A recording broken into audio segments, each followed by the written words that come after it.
Peacemaker Season 2 is finally ended. Now, don't get it twisted, I don't mean that in a bad way, I've just been wanting to make this video for what feels like forever now. I still remember when the first season was announced. Like a lot of people, I thought to myself, well, why would I want to watch a show about Peacemaker? And yet here I am with the Peacemaker first appearance, reprint, and the show on Blu-ray.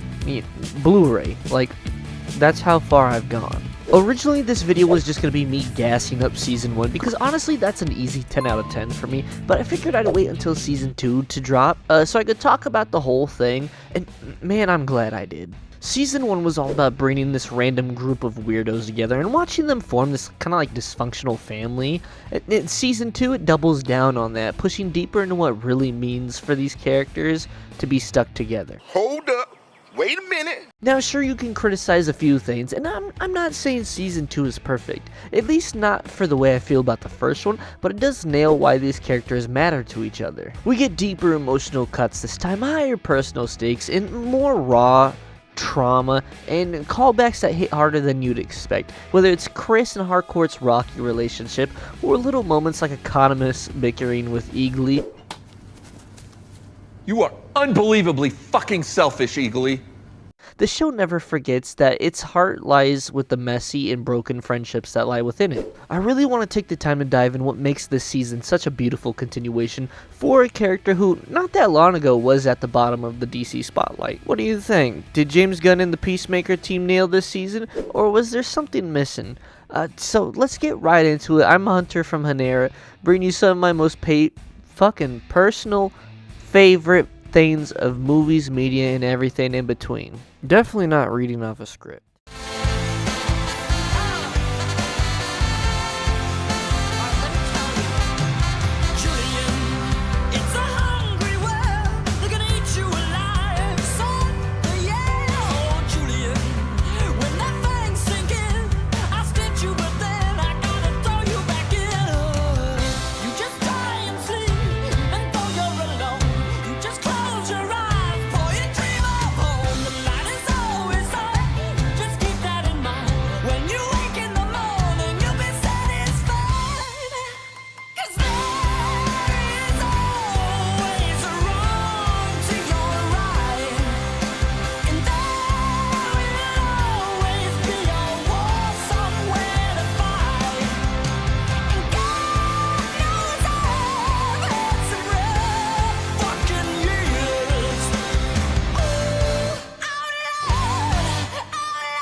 So to quickly rehash Peacemaker for anyone who doesn't know by now. I cherish peace with all my heart. I don't care how many men, women, and children I need to kill to get it. I thought you were the crazy one. He took that vow very seriously, and it nearly got him killed, and that's what led us into his own series, Peacemaker Season 1, introducing the 11th Street Kids and their unexpected friendships to us. Together they stopped an alien invasion from these things called the Butterflies, but then Adebayo outed them and kind of blew up their cover. It hit Amanda Waller harder than most, but it also still messed up the whole crew going forward. Anyway, now that quick recap's out the way, we can just move into Season 2. Yeah, Peacemaker killed Rick Flag Jr., we'll get to that. Flash forward, sometimes after the events of Superman in Metropolis, we're thrown into the familiar yet tweaked world of Christopher Smith, and his relationships with his friends are still somewhat good, but something just doesn't really click in some ways. While his relationship with a character like Vigilante is still somewhat normal, his relationship with Harcourt really just doesn't click too well, and we see instances of that in reference to A Night on the Boat. So catch this, we come to find out that Harcourt and Rick Flag Jr. had also had a secret relationship going on, and when Chris killed Flag, she was assigned to the team Peacemaker. Well, there's clearly some deep issues there. Your new love interest kinda killed your ex, but they weren't even really dating though. And then other characters like Adebayo and Economos are also going through the issues of holding down a job and a relationship, and Economos is wrapped between like these two different worlds for him.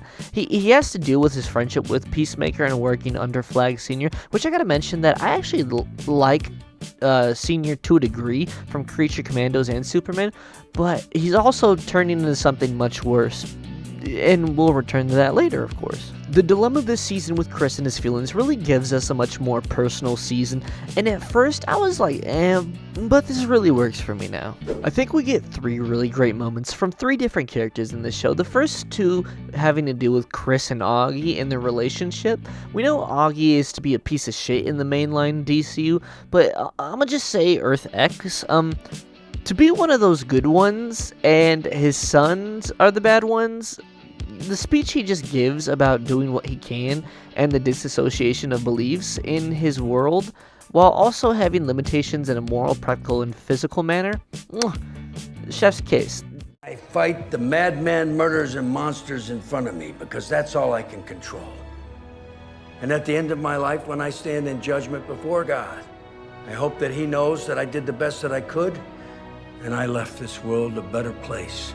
And then seeing Vigilante in the back, it's like, ooh, it's just kind of like Mark, because it's like, ooh, he's going for the kill. But it's moments like that in the scene where Chris is breaking down, seeing his world around him crumble again via his dad and brother, really solidify where this season is taking us, giving these much deeper themes and connections of fleshing out our characters. We already had the hard-headed Peacemaker from previous, but this season I like the softer take we get with characters, and especially his feeling of isolation and depression. John Cena just really brings his game this season. Like last season, but like on an emotional level. And then there's that one scene I really think that brings all of this together, this whole season together, is when they all track down Chris at his motel, and Adebayo delivers probably the best speech of this season. Chris is sitting there surrounded, and in his mind he just is sure that he brings death and collapse to those around him, and she reaffirms that anytime something bad has happened is because he doesn't trust in himself, whether that's Rick Flag Jr. or his father pushing his ideals onto him. He's not the issue. Stupid shit. Fuck off, ass! Don't tell me it's stupid, alright? Everybody around me fucking die! Chris, listen to me. Every time someone around you dies, it's because you're not listening to yourself. Your father told you to fight your brother. You did. Waller told you to kill Rick, and you did, and you knew you shouldn't have gone to that other world. Don't tell me you thought in your heart that was the right thing to do. But when you are truly who you are, Chris Smith, what happens? Chris, what happens, man? Nothing.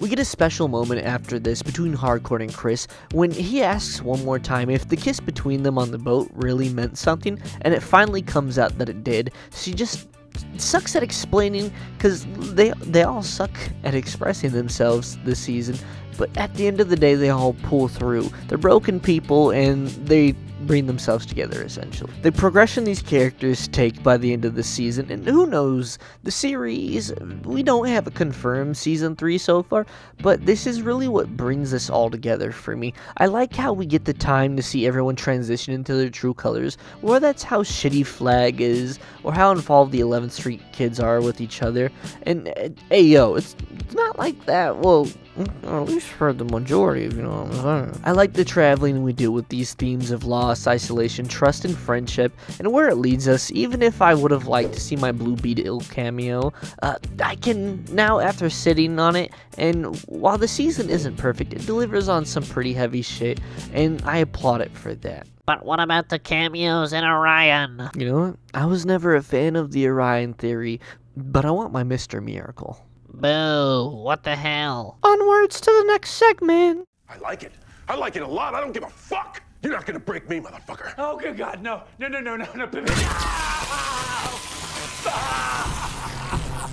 I think we were going for future projects like Man of Tomorrow, and more is still to be told, but with that arrival of the planet Salvation, this could easily be really, really interesting. Now, I know nothing about the specific story in the comics, truthfully, besides the little, like cliff notes, I guess.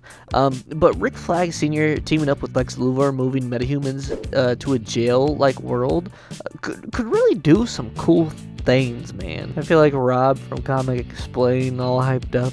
Much love, much love. One, I really want to be able to see some really cool villains that would be stored on this planet, or at least some characters from DC, and what they'd be like, or even how Peacemaker navigates this world. Hopefully he gets saved. I've seen some things that say this could lead to the formation of Justice League, and potentially stuff with Darkseid. I just ask that we see more to do with the characters of the New Gods. Mr. Miracle, bruh, and Big Barda. Also, here's a small flex of first appearance, Mr. Miracle. But with me not knowing much about this comic run, I'm really taking and hopping on the ride of hopefulness here. I really like the already running DCU and how we're in a pre-established world with characters and events that we can expect, where that's through the characters in Metropolis, you got Gotham, Lanterns, and more. I think one run or storyline they could end up doing in the future that would really tickle me would be Forever Evil from New 52, where the crime syndicate takes Earth with the villains of the world, but maybe could do a twist with this in the sense of the planet Salvation. Who knows?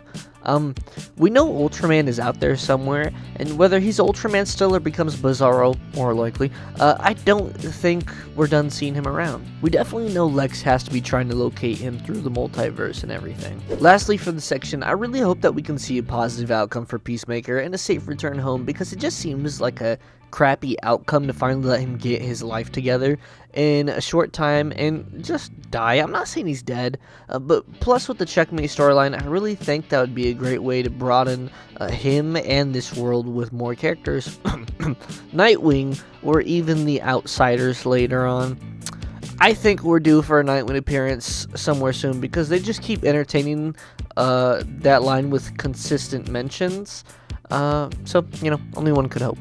Listen, man, I'm giving you a list of people you could have done. Danny DeVito, Will Ferrell, Howard Stern, Baba Booey, Robin Ophelia, Quivers, Alice Cooper, Ozzy Osbourne, Sharon Osbourne, Bill Cosby, he just got out, he's got time on his hands, Amy Winehouse. Dude, Amy Winehouse is fucking dead. Optimus Prime, Shipwreck, Cobra Commander, the fucking cunts from Riverdale. Now, other moments for this show, without talking about it forever, gotta be Freddie Stroma as Vigilante. I mean, come on, the man's just funny. I was about to cough, but yeah, this is more my real voice. Why are you limping? Snowboarding accident, totally unrelated in any way to Vigilante. I don't even know who Vigilante is. The way he's just so out of this world, and essentially the bad version of Vigilante from Earth X counterpart. I mean, at least he didn't have his wee-wee out. I can't believe I said that. Roll the clip. What the fuck? Hey, what the fuck are you doing, you fucking stalker? Dude, are you all right? Fuck, dude. What are you doing? Are you looking at me and jerking off right now? Is your dick out? What? No, man, look. I'm not gonna fucking look. It's the oldest trick in the book. I look and you fucking rock hard, you throw jizz in my face. No fucking way.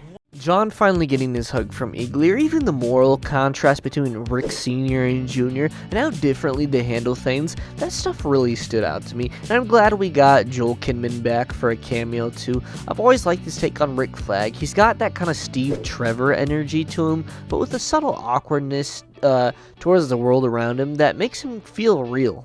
When all is said and done, this honestly might be my favorite TV show out of the entire DCU. I'd even put it right up there with my #1 show, DC-wise, Young Justice. It's a shame that we got that put on hold again just when it was starting to make a comeback.